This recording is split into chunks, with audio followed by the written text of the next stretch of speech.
No matter where you live or who you are, each of us can help break the chains of COVID-19 transmission.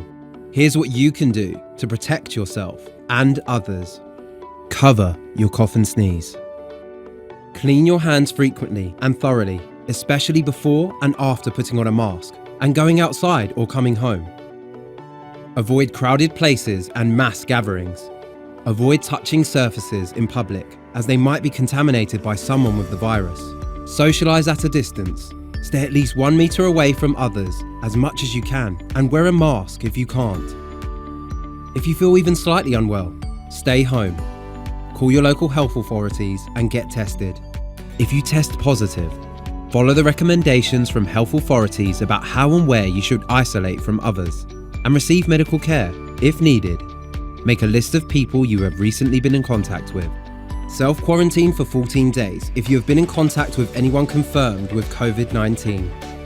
Make sure you follow your local guidance. Each country or area has its own levels of transmission, resources and recommendations, and the situation can change rapidly.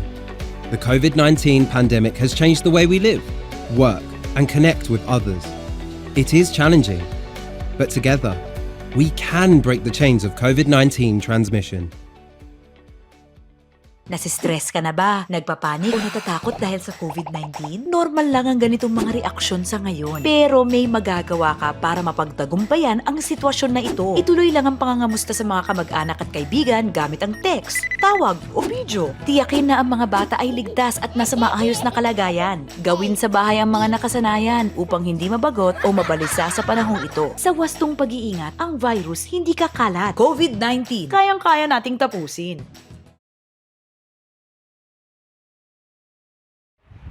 Isang magandang umaga po sa ating lahat. Magandang tanghali, magandang hapon, magandang gabi po sa lahat po ng makakarinig, makapapanood po ng mensaheng ito. Purihin po ang Diyos. Pagkakataong ito na muli ay magkaroon po ako ng malayang oras para po makapagbulay-bulay, makapag-aral po ng salita ng Diyos, may bahagi po sa lahat po ng makikinig, makapanood, para po sa karagdagang kaalaman, katatagan po ng ating pananampalataya. Still, nandun po tayo sa 7th Feast of Israel, na ginaganap taon-taon, at muli, ini-encourage ko po kayo na pakinggan po natin ng maigi, mga mensaheng ito, very relevant po siya sa pagiging Kristiyano po natin. Tayo po'y manalangin. Aming Ama, aming Diyos, sa pangalan po ng aming Panginoon Jesucristo at sa pamamatnubay po ng Banal na Espiritu, muli kami po'y nagbibigay po ng papuri at parangal sa iyo at pagindapatin niyo po sa pagkakataong ito na maging malinis po aming mga puso, kaisipan, upang sa aming pong pag-aaral ay maging maganda, maayos, yung aming pong mga pandinig, aming Diyos, aming Ama. Salamat po, pagpalaan niyo po ang inyong pong mga salita, maging kalakasan po namin ito, at makita po namin ang katotohanan na ang lahat po ng tao, anuman po ang kanilang uri, anuman po ang kanilang kulay, mga salita po nila, kailangan po ng bawat tao sa buong mundo ang aming Panginoon Jesucristo. Salamat po aming Diyos, sa iyo po lahat ng papurit parangal, sa pangalan po ng aming Panginoon Jesucristo. Amen. May plano po ang Diyos, ano? Ngunit kapag ang nag-aalinlangan ay tumitingin sa nakalulunos na kalagayan ng mundo, marami sa kanila ang nagdududa sa pagkakaroon ng Diyos. Pagkatapos ng lahat ng pangangatwiran nila, paano nagkaroon ng isang Diyos na lumikha sa lahat ng bagay, inilagay ang tao sa lupa at pagkatapos ay pinabayaan na siya? Maraming pong tanong na ganyan. Totoo bang may Diyos? Bakit kung may Diyos, bakit ganito ang mundo? Di ba? At makita po natin mga minamahal, na sa iba't ibang pista po na ginaganap ng mga Israelita sa kanilang lupain o kanilang mga panahon, makita po natin na ang lahat ng ito ay may kaugnayan po sa pananampalatayang Kristiyano. Ang pag-aaralan po natin ngayon ay ang Feast of Trumpets. Blow ye the trumpet in Zion, and sound an alarm in my holy mountain. Let all the inhabitants of the land tremble, for the day of the Lord cometh, for it is nigh at hand. Joel 2, Feast of Trumpets.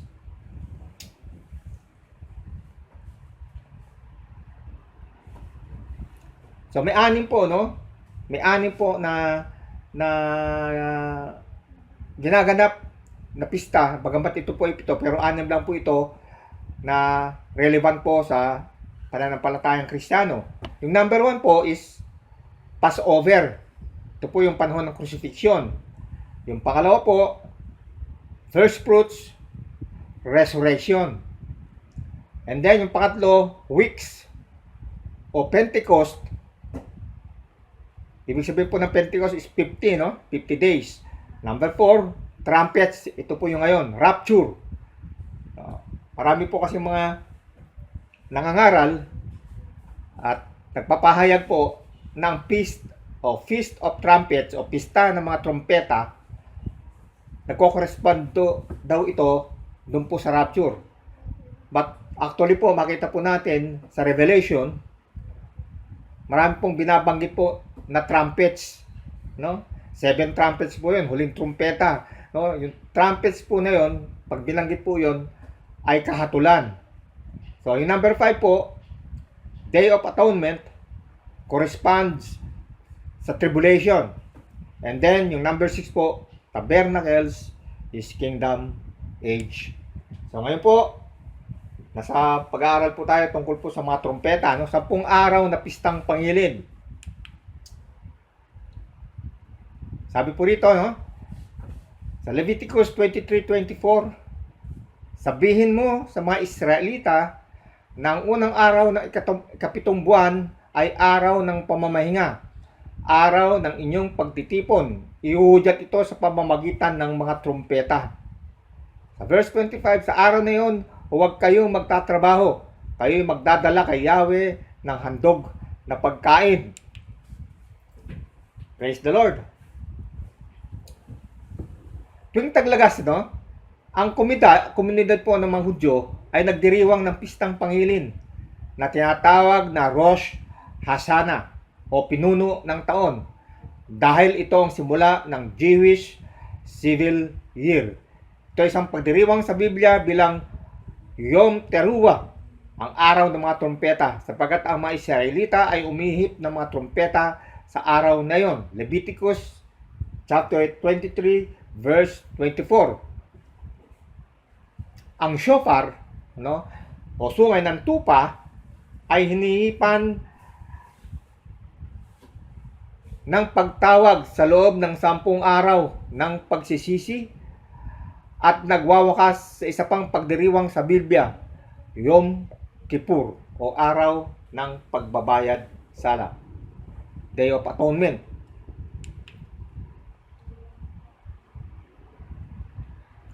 Magbalik-aral po tayo. No? Origins of the Festival of First Fruits. Ito po yung napag-aralan po natin ng 2 weeks po nating o 2 linggo po nakakaraan. Si Exodus chapter 24, 14 to 16, ito po ang sinasabi. Di nagtagal, pagkatapos na ibigay ang 10 utos, binigyan ng Diyos ng isa pang utos ang Israel. 3 ulit na dapat mong ipagdiwang ang isang pista sa akin sa isang taon o taon-taon. Dapat mong panatilihin ang kapistahan ng tinapay na walang pampaalsa, ang pista ng pag-aani, ang mga unang bunga na yung mga pananim na meron ka sa bukid, at kapistahan ng pagtitipon sa katapusan ng taon. Okay? Sa Exodus 23:14, makaitlong magdiriwang kayo ng pista sa akin sa bawat taon. Every year, 3 times silang magdidiwang ng pista sa loob ng isang taon. Exodus 23:15, ang pista ng tinapay na walang libadura ay yung ipagdiriwang 7 araw nakakain ka ng tinapay na walang libadura, gaya ng iniutos ko sa iyo sa takdang panahon sa buwan ng Abib, sapagkat noon ka umalis sa Ehipto at walang lalapit sa harap ko na walang dala. Kita po natin yun, ha? Balik-aral tayo. 7 days po yung Feast of the Unleavened Bread. Nagsisimula po yon sa pag-alis nila sa Ehipto. No? Simula po noon, 7 araw, hindi po sila kakain ng tinapay na may lebadura. 7 araw po yon. Exodus 23:16, at ang pista ng pag-aani ng mga unang bunga ng iyong kapagalan na iyong inihasik sa bukid, at ang pista ng pag-aani sa katapusan ng taon ng pag-aani o pagdami ng iyong kapagalan sa bukid.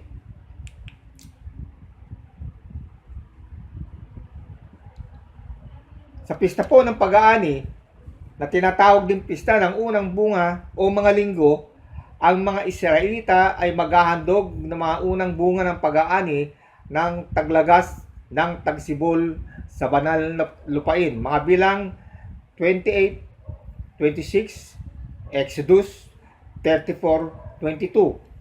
Sa ilang buwang ipinagdiriwang nila ang isa pang kapistahan na tinatawag na pista ng pagtitipon o pista ng mga tabernakulo. Lumitang ito sa katapusan ng taon. Ang katapusan ng ikot ng agrikulturang taon sa pagtatapos ng tag-init. Sa banal na lupain, kapag natipon na ang mga tao ang lahat ng inani. Ito po yung mga panahon na nasa imbakan na po yung lahat ng inani po ng mga Israelita. Ito po yung sinasabing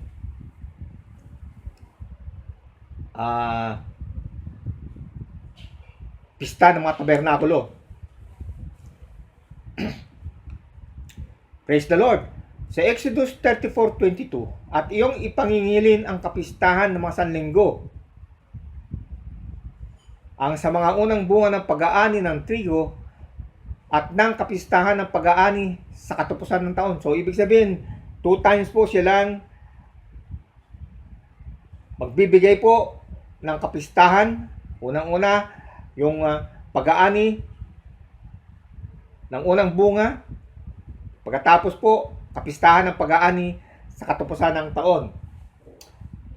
Numbers 28:26, gayon din sa araw ng mga unang bunga na paghahandog ninyo ng isang bagong handog na harina sa Panginoon. Sa inyong pista sa mga sanglinggo ay magkakaroon kayo ng isang banal na pagpipisan. Huwag kayong gagawa ng anumang gawaing paglilingkod. So, pista opisyal po yun. Wala pong trabaho. Sarado ang lahat ng tindahan. Sarado po ang lahat ng pamilihan. Huwag kayong gagawa ng anumang gawaing paglilingkod. Okay. So, pakita po natin, no? Yung prophetic day of the Lord. Kailan ba ito?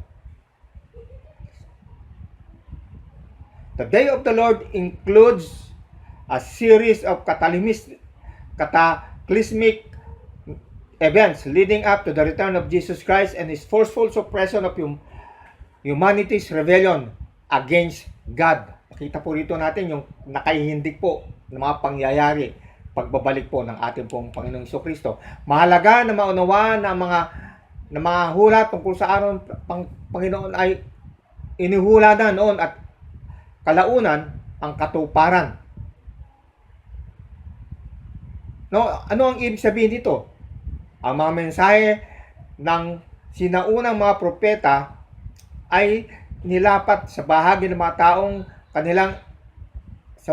kanilang ipinangangaral. Ngunit marami sa mga propesiya na ito ay tumutukoy din sa isang hinaharap na panahon kung kailan makikialam ang Diyos sa mga nangyari sa sangkatauhan, kung kailan niya nais mangyari. So in the near future, may mangyayari po talaga na marami po na tao ang hindi inaasahan. Pero po ito ay inaasahan pong mangyayari ng mga Kristiyano. To all believers po, no? Wala pong sikreto, kundi lahat po ay naihayag po sa atin. Kaya po mahalaga po nating maunawaan na ang lahat ng ito ay may kaugnayan po sa ating pong pagiging isang Kristiyano. Praise the Lord! Sa Zechariah 14:1, darating ang araw na pababayaan ni Yahweh, na papasok ang Jerusalem at lahat ng masamsam ay paghahati-hatian sa harapan ninyo. 14:2, Zechariah, pagkakaisahin ko ang mga bansa laban sa Jerusalem. Lulusubin nila ito, hahalugugin ang lahat ng bahay at gagahasain ng mga babae. Ipatatapon ang kalahati sa mga taga-Jerusalem at iiwanan ang kalahati. Purihin po ang Diyos. So, Zechariah 14:3, ngunit ang mga bansang iyon ay dirigmain ni Yahweh tulad ng ginawa niya noong una. Verse 4, sa araw na iyon, tatayo si Yahweh sa bundok ng mga olibo sa gawing silangan ng Jerusalem. Magkakaroon ng maluwang na lambak sa gitna ng bundok, pagkat mahati ito mula sa silangan hanggang kanluran. Ang kalahati ay mapupunta sa hilaga at sa timog naman ang kalahati. So meaning, siguro maaari po magkaroon ng malakas na lindol at mahati po ang bundok po ng olibo. Isa sa silangan at ang isa po ay sa kanluran at ang isa po ay sa hilaga.